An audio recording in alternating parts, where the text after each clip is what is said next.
በመጨረሻም ዲያቆን ሄኖክ ኃይሌ ስለ አርሲው ኦርቶዶክሲያን ጭፍጨፋ ዝምታውን ሰበረ። በኢትዮጵያ ኢስላም ሰላም እምነት ውስጥ ገብተው በዚያ ታላቅ ሕዝብ ውስጥ ገብተው ከኢራን ጋር እንቆማለን የሚሉ ጥቂት ሰዎች እየተነሱ ነው። ይሄ ደግሞ የተከበረውን የኢትዮጵያን ሙስሊም አይወክሉም። ኢትዮጵያኖች የራሳቸውን ችግር ሳይፈቱ በሃያላን ጡንቻ መለካካት ጎራ ውስጥ መሰለፍ የለባቸውም ሲባል መልእክት ተላልፏል። የእስልምና ወንድሞቻችን መሪ የሆኑት ሼክ ኢብራሂም ቱፋ ያስተላለፉት መልእክት ከብዙዎች ተቃውሞ ገጥሞታል። መምህራችን ዶክተር ዘበነ ለማ ለኡስታዞች ያስተላለፉት መልእክት አለ፣ እሱንም እንሰማለን። እነዚህንና የመሳሰሉትን ቪዲዮዎች እየቀርብ ያለው። ሰላም በዓለም ዙሪያ የምትገኙ ኢትዮጵያን እህት ወንድሞቼ እንደምን አላችሁ? ይህን ቪዲዮ እየተመለከታችሁ ከሆነ ቪዲዮውን ላይክ አድርጉልኝ። ሰብስክራይበሩንም ከ1000 በላይ እንደምታስገቡት በእናንተ በኢትዮጵያን እህት ወንድሞቼ ባለሙሉ እምነትና ባለሙሉ ተስፋ ነኝ። ሻቴን ብቻ ስላየ ደካማ ልስገን ጎበኘ ብቃት መቼ ሆነና ያጎመላንተ ምስጋና። አባታችን አባ ሕርያቆስ መድኃኔዓለም ይህን ያርግላችሁ እያሉ ይመርቁናል። ሁላችንም ይሆንልን ይደረግልን እያን እጃችንን ዘርግተን አሚን እንበል። የአባታችንን ምርቃት እንስማ። የሚያቅፈን የበረከትና የምሕረት አባት መድኃኔዓለም ይመጣል። በጆሮ ሹክ የሚልሽን አትስሚ፣ መስማትስ ክርስቶስን ነው። አንተ ያለህልኝ የኔ ነገርማ አያበቃም በይው። አንተ ያለህልኝማ የኔ ነገር ተስፋ ቢስ አይሆንም በሉት። ያለቀውን መቀጠል ይችላል። ይህ መከራ የምትበላለት ሰውነት ይረግፋል፣ ይሸታል። 30 ጊዜ መስታወት ፊት ለፊት የምትደቀንለት ውበት ይረግፋል። 30 ሽቶ የምትንታጠንለት ሰውነት የሚሸት የሚከረፋ ነው። የገዛ የእናቱ ልጅ እንኳን ሳትቀር ይሸታሃል አለችው። ያውም በስሙ ጠርታ እንዳይመስላችሁ አስከሬኑ አለችው። ከሞትን በኋላ ምን ስም አለን እኛ? ሰው ከሞተ በኋላ እኮ አስከሬን ነው ስሙ። ሞተንም በስማችን የሚጠራን መድኃኔዓለም ብቻ ነው። አዎ ታመህ መድኃኒት ያልገዛልህ የሞትክ ቀንማ የቀብሩ ሰዓት ስንት ሰዓት ነው እያለ እየጠየቀ ሊቀብርህ ይመጣል። ስትቸገር ያልደረሰልህ፣ ስትታመም ያልጠየቀ እመነኝ ሊቀብርህ የሚመጣ ግን ሰው አለ። ቀና ብለን አናይም እንጂ ቀባሪዎቻችን ብዙ ናቸው። አንዳንድ ጊዜ በተስፋ መቁረጥ ውስጥ እንሆንና ይሄውና ጠዋት ማታ እየሄድኩ ደጁ እያለቀስኩ እግዚአብሔር እኮ ዝም አለኝ የሚሉ ሰዎች አሉ። የበለጠውን ሊያሳይሻው ዝም ይላል። ፍቅሩን ሊገልጥልሽ ዝም ይላል። የበረታውን ነገር ሊያደርግልሽ የአባትነት ፍቅሩን ሊገልጽልሽ ዝም ይላል። ዝም የሚለው ከተኛህበት አልጋ ብቻ ማንስቶ ፍቅር ሊገልጽ ሳይሆን ከተቀበርንበት መቃብር አውጥቶ ፍቅሩን ሊገልጽልን ይፈልጋል መድኃኔዓለም። አሚን ይሁንልን ይደረግልን። የአባታችን ሕርያቆስ ቡራቻቸው አይለየን። እናመሰግናለን። መጨረሻም ዲያቆን ሄኖክ ኃይሌ በአርሲ ስለ ኦርቶዶክሲያን ጭፍጨፋ ዝምታውን ሰብሯል። መልእክቱን ወንድማችን ያስተላልፍልናል። ወንድማችን ዲያቆን ሄኖክ ኃይሌ በማህበራዊ ኤክስ ገጹ ላይ አንድ ጽሑፍ አስነብበውናል። ኦርቶዶክሳውያን ቴሌሚዲያን ኮፒ ሊንክ፣ ሼር፣ ሪፖስት እያደረጋችሁ ሰሞኑን ከ2000 ዓመታት በፊት ሄሮድስ ስላሳደዳት እመቤታችን ሰቆቃወ ድንግል እያልን እያዘንን ነው። ከሰይፍ ልጇን ማስጣል ያልቻለችው የአርሲዋ እናትስ እንዴት ዝም እንበላት? ይህ የማይቆም ዜና ሰምተን ወደ ጉሮሯችን የሚወርድ ምግብ፣ መጠጥ፣ የምንተኛው እንቅልፍ የለም። የእነሱ ሞት የእኛም ሞት ነው። የእነሱ መቁሰል የእኛም ቁስል ነው። የቦታ ለውጥ እንጂ በእነሱ የደረሰው በእኛ ሊደርስ ይችላል። ቤተ ክርስቲያን ምህላ እንድታውጅ ለተሰዉት ተገቢውን ክብርና ጸሎተ ፍትሐት እንድታደርግ እንጠብቃለን። ቤተ ክርስቲያን በየትኛውም ቦታ የንጹሐን ደም ዳግመኛ እንዳይፈስ እንደ ራሔል እንባዋን የምትረጭበት ጊዜ አሁን ነው። የቤተ ክርስቲያን አስተዳደር ትኩረት ያልሰጠውን ችግር ሌላ አካል ሊጨነቅበት አይችልም። ስለዚህ ቤተ ክርስቲያን በአስተዳደራዊ መዋቅሯ መንግስት ተገቢውን እርምጃ እንዲወስድ በሙሉ ትኩረት የምትሰራበት ጊዜ አሁን ነው። ቅዱስ ሲኖዶስ በዚህ አይነት ጊዜ የሚያሳየው ምላሽ ከሌላ ቀን ቢጣራ የማይሰማው ቤተ ክርስቲያን አልባ ክርስቲያን በራ በራሱ ላይ ይፈጥራል። ሐዋርያ ቤተክርስቲያንም በክህነት የማትመራ የመሆን አደጋ ይገጥማታል። ክህነት ከሌለ ደግሞ ቤተክርስቲያንም ሚስጥራቱም የሉም። ኦርቶዶክሳውያን ምዕመናን ይህን ጊዜ ለማካሰስ አባቶቻችን ለመሳደብ አንዱን ሌላውን ለማስጠቆር ለመናቆር ሳይሆን ለጸሎት፣ ለምህላ፣ ለሰብአዊ ስራ መሬት ላይ ቢወርዱ ችግሮች የሚፈቱ ዘላቂ መፍትሄዎች ላይ በትብብር ለመስራት ምክንያት ብናደርግ የተሻለ ነገር ማምጣት እንችላለን። የንጹሃን ደም አይፍሰስ፣ መንግስት የዜጎችን ደህንነት ያስከብር፣ የምስራቅ አርሲ ምዕመናን ደህንነት ይጠበቅ ሲል ነው ወንድማችን ዲያቆን ሄኖክ ኃይሌ በማህበራዊ ኤክስ ገጹ ላይ ያሰፈረው። ኦርቶዶክሳውያን ቴሌሚዲያ ኮፒ ሊንክ ሼር። አሁንም እስራኤል የምትባልን ሀገር ከምድረ ገጽ እንዲያጠፋት አላህን እንለምናለን። አሁን ኢራን ተነስታለች፣ ፓኪስታን ቀጥላለች፣ ሌሎችም ሀገሮች የሚነሱ እንዲያደርጋቸው አላህን እንለምናለን። እነሱ ተኝተዋል፣ ግን በእኛ ዱዓ ደግሞ ሊነሱ ይችላሉ። አንተ የለህማ ምን አለ? ዛሬ ዓለም ላይ እየተወራ ያለው እኮ የኢራን ሚሳኤል ነው አይደለ? እየተወራ መነጋገሪያ እየሆነ ያለው አልሐምዱሊላህ። ይህን መስማታችን ራሱ ቀላል ነገር አይደለም። እኔ ሚኮ የእስራኤል ደጋፊ ነኝ። እኔ ሚኮ የኢራን ደጋፊ ነኝ። ጦርነት የት ሀገር ነው እግዚአብሔር የሚወደው? ባክ ሀገር ላይ ስንት ጉድ እያለ እኔ የእስራኤል ደጋፊ ነኝ፣ እኔ የፍልስጤም አስመሳዮች። እኔ እንደናንተ አይነት አስመሳዮች አይቻላቅም። ባያ ለሀገር ጸሎት አድርግ። አሁን ያለንበት ምድረከብድ ነው። መጋቢት 4 እና 5 መተ ለሀገር ጸሎት ብታርግ ይሻላል። አስመሳይ። በዚህ ወቅት ኢትዮጵያኖች ከየትኛውም ጎራ መሰለፍ እንደሌለባቸው መልእክት እየተላለፈ ይገኛል። የእስልምና ወንድሞቻችን መሪ የሆኑት ሼክ ኢብራሂም ቱፋ ከኢራን ጎን ነኝ ብለው ያስተላለፉት መልእክት ብዙ ኢትዮጵያኖችን አስቆጥቷል። ይህንም ተከትሎ እኛ ኢትዮጵያኖች እርስ በርስ ወንድም ለወንድሙ ሳይተዛዘን ያሁላ ጭፍጨፋ በኢትዮጵያኖች ሲደረግ አንድም ቀን የትኛውም የሃይማኖት መሪ ወጥቶ ጭፍጨፋውን ባላወገዘበት ወቅት አሁን ሀያላን በሚያደርጉት የጡንቻ መለካካት ጎራ ውስጥ ተገኝቶ እኔ ከዚህ ጎራ ነኝ ማለቱ ለኢትዮጵያን ምንም የሚያተርፍላት ነገር የለም። እንደውም ግብዝነት ነው። በእነዚህ በሃያላን ሀገራት የጥላቻ አይን ውስጥ እንገባለን የሚል መልእክትም እየተላለፈ ይገኛል። የወንድሞቻችንን መልእክት እንስማ። እኛ አባት ሀዘናቸውን ገልጠዋል። በይፋ ከኢራን ጎን ነኝ ብለዋል። መብታቸው ነው። በሀገሮች ጦርነት መካከል የውጭ ግንኙነት መመስረት የሚችለው የኢትዮጵያ መንግስት ብቻ ይመስለኝ ነበር። ላይክ አሁን የኦርቶዶክስ ቤተክርስቲያን ጳጳስ ተነስተው ለእስራኤል ቡራኬ ቢሰጡ ወይም ደግሞ የካውንስሉ ፕሬዚዳንት ሄደው እስራኤልን እናመሰግናለን ምናምን ቢሉ ችግር የለውም ማለት ነው። ይሄ ኢንተርናሽናል እንትን የሃይማኖት ጉዳይ አይደለም። ላይክ እኔ አሁን እኛ አባት አንድ እንትን ላይክ አንድ የኢራቅ መስጂድ ሄደው ወይም ደግሞ ለኢራቅ እስልምና ምናምን የሆነ ነገር ቢሉ ኢት ኢዝ ኦኬ። አሁን የሄዱት ኢራቅ ኤምባሲ ነው። ኤምባሲ የሀገር ተወካይ ነው። ኢት ኢዝ ፖለቲካል ኢንቲቲ። ሶ ፖለቲካል ኢንቲቲ ውስጥ የሃይማኖት እንትኖች አባቶች መግባት ይችላሉ ወይ? እኔ ጤንነት አይመስለኝም፣ ወይም ደግሞ ህገ መንግስታዊ አይመስለኝም። በት ህገ መንግስታዊ ከሆነ ለሁሉም ይፈቀድ። እኛ ነገ ተነስተን እንትን እንላለን፣ እስራኤል ኤምባሲ ገብተን ቢኒን እናመሰግናለን ምናምን እንላለን። ላይክ አንድ ሰው የሆነ ነገር ሲያደርግ ነውር ከሆነ ለሌላ ሰው ነውር ነው። በአንድ ሀገር ስንኖር የምንተዳደረው በአንድ ህግ ነው። ኢንተርናሽናል ሪሌሽን የመንግስት የፌዴራል መንግስት ጉዳይ ብቻ። እስልምና ኢንተርናሽናል ሪሌሽን ውስጥ መግባት አይችልም። እስልምና ከእስልምና ጋር መገናኘት ይቻላል።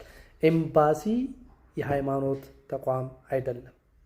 ይሄ ክሊር መሆን መቻል አለበት እና የኢትዮጵያ መንግስት እንደዚህ አይነት ነገሮችን እንትን ማለት የለበትም። ላይክ አሁን ኦርቶዶክስ ሲከፋት ሩሲያ ልትሄድ ነው፣ ከፕሮቴስታንት ሲገፋው አሜሪካ ሊሄድ ነው፣ አሜሪካ ኤምባሲ ሄደን እንትን ልንል ነው። ልክ አይደለም፣ ቶታሊ ልክ አይደለም። እንደዚህ አይነት ጅማሬዎች የሀገርን ሰላም ወይም ደግሞ ኢምፓርሻሊቲ ነው እንትን የሚሉት። ስለዚህ መንግስት ሲሪየስሊ ሊይዘው ይገባል ብዬ አምናለሁ። ስህተት ነው የተደረገው። ሃይማኖቶች ከፖለቲካ የተለዩ ናቸው። ፖለቲካዎች ከሃይማኖት የተለዩ ናቸው። ማታችን ራሱ ቀላል ነገር አይደለም። ማን የሚባሉ ሰውዬ ሞቱ ተባለ በዜና። ኢራን ላይ ያሉት መሪ ማን ናቸው? አያቶላው ሚኒ ሞቱ ተባለ። ብዙ ሰው ጨቁነዋል አሉ። አሜሪካንም ብቅ ብላ አይ ኢራኖች እንኳን ደስ አለሽ አሉ። ለብዙ ዓመት ያለውን ችግር ነቅየ እስከዛሬ የት ነበሩ አሜሪካኖች?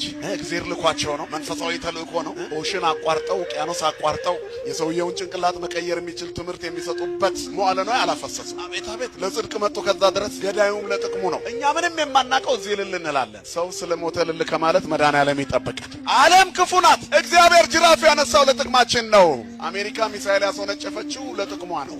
ሰውየውን ገላ የሚዘረፍ ነገር ካለ ልትዘርፍ፣ የፈራችው ነገር ካለ ልትቀጭ። እኛ አሁን ይሄኔ ነዳጅ አፍልቀን የሆነም ከፍ ያለ የሆነ ነገር ወይ ለኒኩለራቸው የሚስማማ ነገር ብዙ እንደዛ አይነት ነገር ቢኖረን ውርር ያደርጉናል። መጥተው አባሎ ገደላ ይትጋቡ አንስር ምን ባለበት አሞራዎች ይሰበሰባሉ። እንደዚህ ናቸው የሰለጠኑ ሀገራት የሚባሉት። ሰብአዊነታቸው የውሸት ነው። ከጥቅማቸው አንጻር ነው የሚመጡት ወደኛ፣ ከራሳቸው ጥቅም አንጻር ነው። እልፍ ሰው ቢገደል አፍሪካ ላይ ምንም አይመስላቸውም። ያቺ ሀገር ነዳጅ ካላት ግን ቶሎ ምክንያት ፈጥረው አገዳድለው በኢትዮጵያ ኢስላም ሰላም እምነት ውስጥ ገብተው በዚያ ታላቅ ህዝብ ውስጥ ገብተው ከኢራን ጋር እንቆማለን የሚሉ ጥቂት ሰዎች እየተነሱ ነው። ይሄ ደግሞ የተከበረውን የኢትዮጵያን ሙስሊም አይወክሉ፣ አንዱንም ሙስሊም አይወክሉ። ሙስሊም የኢትዮጵያ ሙስሊም የሚሰራውን ያውቃል።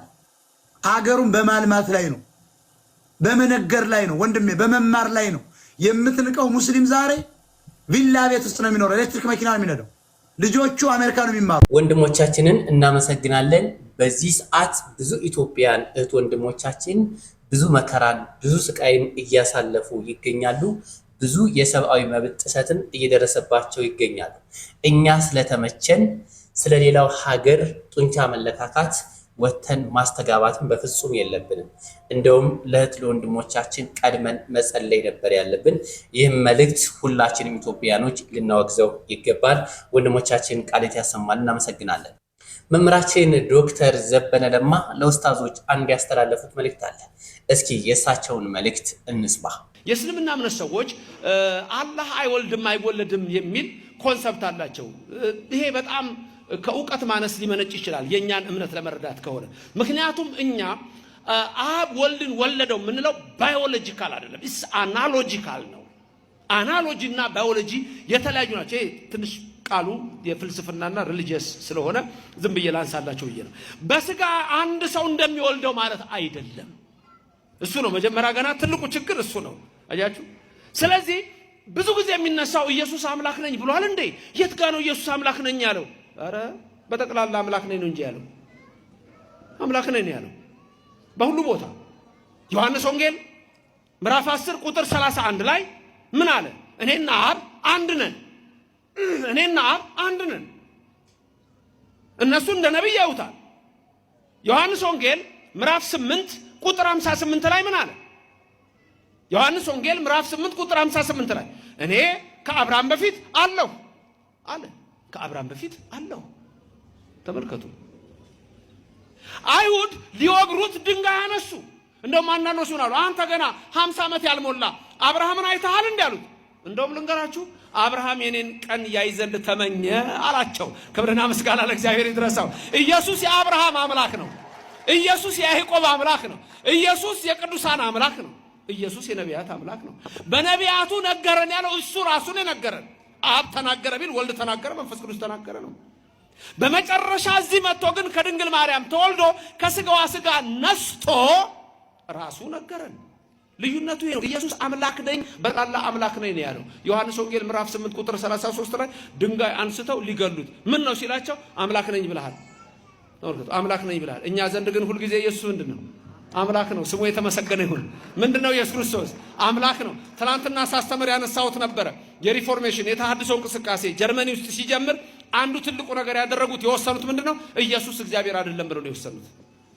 ይሄ ነው። ድንገት እዚህ ውስጥ ዛሬ ከሌላ እምነት የመጣችሁ ሰዎች ካላችሁ በፕሮቴስታንት በሪፎርሜሽን ሙቭመንት በተሐድሶ የተወሰነው ኢየሱስ እግዚአብሔር አይደለም የሚል ነው። ክብር ለእግዚአብሔር ብቻ የሚል ነው እነሱ ጋር። ኢየሱስ ግን እግዚአብሔር አይደለም ነው። ተመልከቱ። ይሄ ነው ትልቁ የጣላቸው። ትልቁ የጣላቸው ነው። በልጁ በመጨረሻው ዘመን ተናገረን ሲል ራሱ መጥቶ አንድም አብ በወልድ ህልው ሆኖ ነገረን ነው። ትዝ ይላችኋል ክርስቶስ ለስም አጠራሩ ክብር ምስጋና ይግባውና በዮሐንስ ወንጌል ምዕራፍ 14 ቁጥር 6 ላይ ለደቀ መዛሙርቱ ሲነግራቸው አነ ውእቱ ፍኖተ ጽድቅ ወሕይወት አለ። እኔ መንገድና እውነት ሕይወት ነኝ አለ። መንገድ፣ እውነት፣ ሕይወት። ልብ በሉ ሶስቱን ቃላት መንገድ፣ እውነት፣ ሕይወት። ሕይወት እኔ ነኝ አለ። እውነት እኔ ነኝ አለ። ከዚህ በላይ ምን ይበል ኢየሱስ? መንገድ እኔ ነኝ አለ። ሌላው ሰው መንገድ ዝም ብሎ መንገድ ይመስለዋል፣ የሚያደርስ ይመስለዋል። መንገድ ማለት ሃይማኖት ማለት ነው። ሃይማኖት እኔ ነኝ ማለት ነው። መንገድ ሃይማኖት መሆኑን ለማወቅ ከፈለጋችሁ ትንቢተ ኤርምያስ 6:16 ላይ እዩ። ትንቢተ ኤርምያስ 6:16 ላይ እንደምታዩ የሐዋርያት ሥራ ምዕራፍ 9 ቁጥር 1 እዩ። በዛ መንገድ የሚሄዱትን ይላል። በዛ ሃይማኖት ሲል ነው።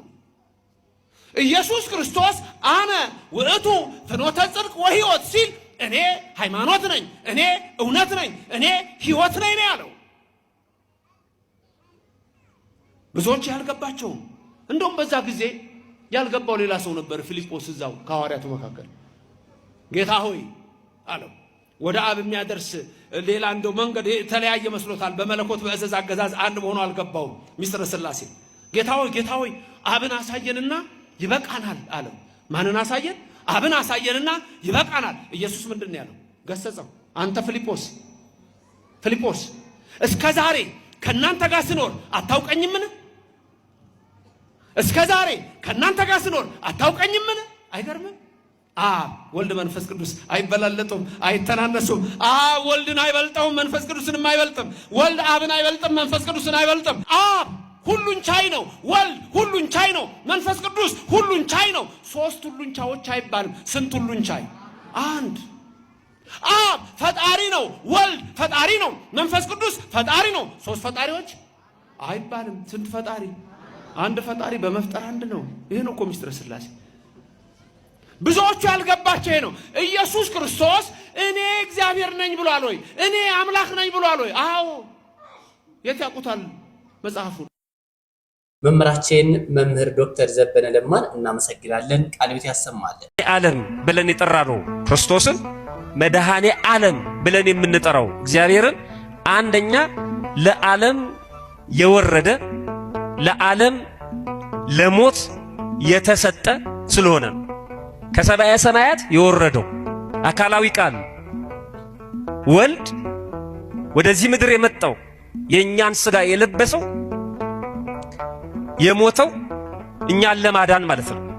ወደዚህ ዓለም መምጣቱን ስናስብ ለዓለም መምጣቱን ስንረዳ መድኃኔ ዓለም ብለን እንጠራዋለን። የዓለም መድኃኒት።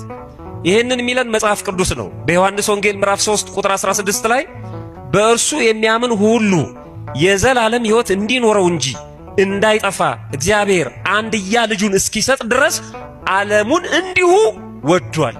ዓለሙን እንዲሁ በነፃ ወደደው። መድኃኔ ዓለም ያልነው ለዚህ ነው።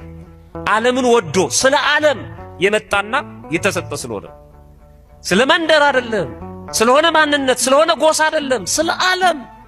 በጣም ይገርም። የግል አዳኝ አይደለም፣ መድኃኔ ዓለም ነው። ኢየሱስ የግል አዳኝ ነው ይላሉ። የግል ብሎ ነገር የለም። አንተ ስትፈቅድለት የሚያድን ሳትፈቅድለት የማያድን አይደለም። ሁሉንም አድኗቸዋል። ሃይማኖት የሌለው ሁሉ እንኳን ድኗል። አይገርምም? ከአዳም ኃጢአት ተጠያቂ አይደለም። ለዓለም ሁሉ ደሙን ያፈሰሰው በጥንተ አብሶ የሚጠየቅ ማንም የለም። የተሰጠውን ድነት ባለመቀበሉ ነው የሚቀጣው ዓለም። አዳም የአዳም አጽም ባለበት ቦታ ላይ መሰቀሉ ይሄን ነው የሚያመለክተው። የሰዎች ኃጢአት በሙሉ ቀድሞ በአዳም ምክንያት ይጠየቁ የነበሩ በኋላ እንመጣበታለን። የዓለም ሁሉ መድኃኒት ነው። የገሌና የነገሌ አይደለም። መቀበል አለመቀበል ያንተ ጉዳይ።